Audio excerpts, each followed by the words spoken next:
Cette phrase que vous citez, elle exprime que oui, on a sorti des territoires d'une situation de relégation dans laquelle ils étaient, notamment par leurs caractéristiques physiques, par leur forme, par le type d'habitat qu'il y avait, par leur isolement par rapport à la ville et leur stigmatisation.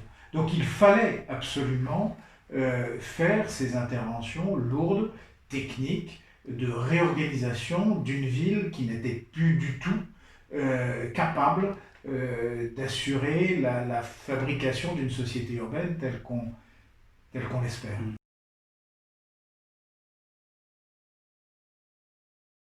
Dans les quartiers dans lesquels les acteurs publics, l'ANRU, avec les collectivités, avec les bailleurs sociaux, dans lesquels ils sont intervenus lourdement, je pense par exemple à La Duchère, à Lyon. Oui, il y a une transformation considérable qui a su enrayer les processus de spécialisation et de ghettoisation et qui a su donner un coup de pied au fond de la piscine pour attirer des gens qui n'étaient pas forcément du profil initial de ceux qui s'y trouvaient autour des années 2000-2010. Le mot mixité a certainement été trop utilisé ou galvaudé, mais pour, à minima, redonner un cadre de vie dont les habitants tirent une certaine fierté et arrêtent de se penser comme les plus miséreux parce qu'on les loge dans un habitat de relégation. Donc il fallait enrayer ce processus-là, et ça a été fait. Il fallait donner envie à un certain nombre de gens de ne plus quitter le quartier, c'est-à-dire que nous étions au terme d'une mécanique qui faisait que les plus solvables, dès qu'ils en avaient le moyen, fichaient le camp pour aller ailleurs. Bon. Donc la spirale de paupérisation était très, très gravement enclenchée. Les projets de renouvellement urbain ont enrayé la spirale et commencé à redresser.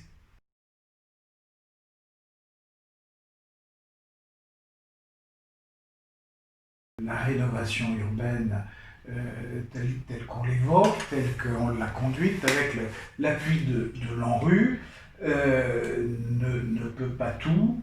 Peut-être certains élus, au lancement des programmes, au milieu, autour de 2005-2010, ont traité avec trop d'emphase la mission du renouvellement urbain, mais c'est sûr que le renouvellement urbain ne règle pas les problèmes de trafic de stupéfiants, ne règle pas le fonctionnement de la justice et de la police, et ne règle pas le problème de l'ascenseur social via la scolarisation. Bon, toutes ces questions fondamentales doivent accompagner la mécanique les ouvriers de l'urbain, comme la Foucrière ou moi, ont mis en œuvre, mais bon, on ne peut pas tout. Et il y a effectivement des situations tout à fait préoccupantes sur le plan de la sécurité publique.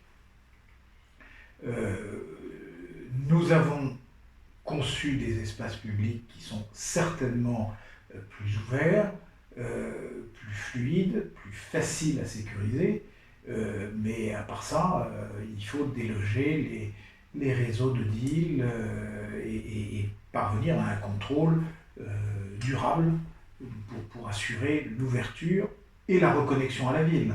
C'est-à-dire qu'on ne peut pas parler de société urbaine et de ville ouverte quand on a des isolats qui sont quasiment des zones interdites et où une partie des habitants s'y déplacent en longeant les murs parce qu'ils ne se sentent pas dans une atmosphère fiable, rassurante, tranquille dans leurs mouvements ou dans leurs propos.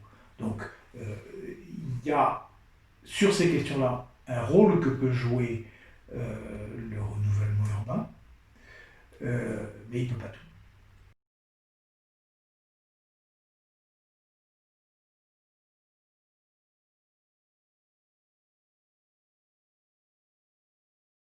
Probablement, on a trop longtemps pensé que les questions, les difficultés urbaines étaient délimitées à certains quartiers, à certains types d'habitat et de peuplement, et que ailleurs, les mécaniques usuelles et la vie du marché et le choix des gens feraient le reste et ferait en sorte que spontanément il y aurait des revalorisations, du brassage, du développement de commerce et d'activités économiques et une forme de renouvellement spontané. C'est bien le constat d'Yves Lafoucrière et le mien. On ne peut pas imaginer des politiques urbaines qui soient borgnes, ou qui se contenterait d'une vision sur certains quartiers et qui ne regarderait pas ce qui se passe dans les patrimoines, dans les quartiers anciens, dans les patrimoines en copropriété. Et par exemple, parce qu'on évoquait le commerce, il est certain que la nécessité de freiner les grands développements commerciaux de périphérie paraît indispensable à zone de chalandise constante si on veut maintenir un potentiel économique à des commerces de centre-ville et intriqués dans le tissu urbain.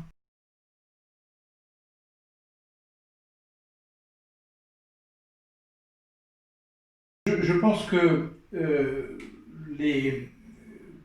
rien n'est immobile et que les territoires dont nous parlons, ils sont aussi dans un mouvement de nos sociétés urbaines occidentales et que même si cette question de la sécurité est à peu près identifiée depuis plusieurs décennies, peut-être pas tant que ça, hein, je dirais une paire de décennies, plus de 3 décennies, mais sûrement pas plus.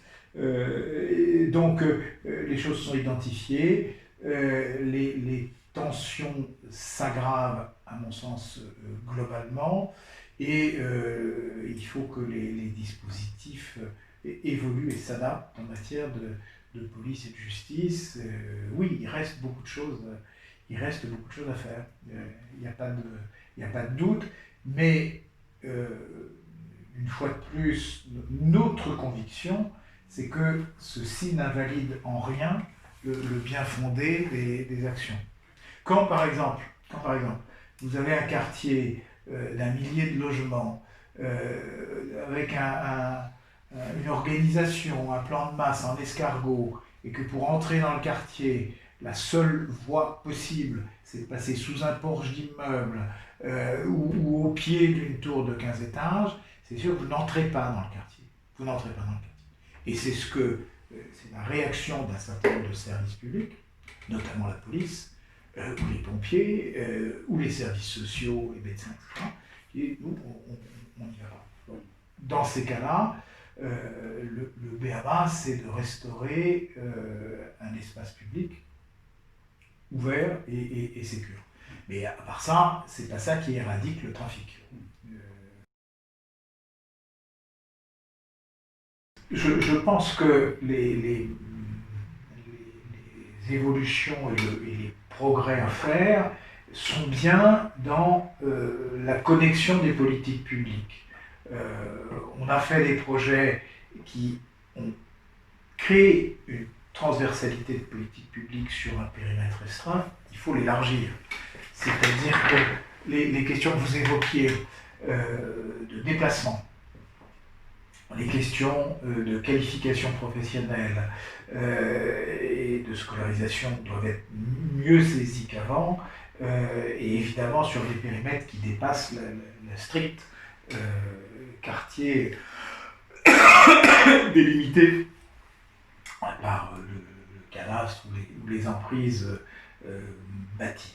Donc c'est certainement sur des questions fondamentales, mais qui n'étaient peut-être pas jugées, enfin qui ne sont assez logiquement pas jugées centrales par l'Agence nationale de la rénovation urbaine, c'est-à-dire l'école, c'est-à-dire le métier, c'est-à-dire la mobilité, c'est-à-dire la sécurité qu'il faut progresser.